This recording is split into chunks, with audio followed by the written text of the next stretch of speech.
বেশি প্রত্যাশা করতে যাবেন না, লোভী হবেন না। লোভ আপনার সুখ কেড়ে নিবে। লোভী কখনো সুখী হয় না। লোভীর পকেট কখনো ভরে না, যতদিন এটা ভরবে না। লোভী হব আমরা না। অতিরিক্ত প্রত্যাশা করব না, অল্প প্রত্যাশা করবো। I am not talking about the goal. Goal should be bigger and higher, but I am talking about expectation. বেশি এক্সপেক্ট করা ভালো না। খুব প্রত্যাশা নিয়ে রাখছেন, কিছু পান নাই, দেখবেন যে কষ্ট লাগবে, ঠিক কিনা? আর কোনো এক্সপেকটেশন নাই, এরপরে যেটা পাবেন ওইটাই লাভ। যেটা পাবেন ওইটাতেই ভাল লাগে, সুখ লাগে। এই জন্য এক্সপেকটেশন যেন বড় না হয়। বেশি খাই যেন না করি।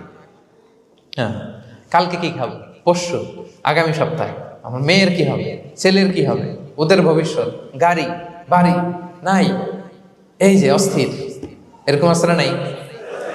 আজকের জন্য বাঁচুন, আজকের জন্য বাঁচুন, কারণ আগামীকালের তো জন্মই হয়নি। আগামীকালের জন্ম হয়েছে, এটা কি আজকে না আগামীকাল? তো আজকে হ্যাপি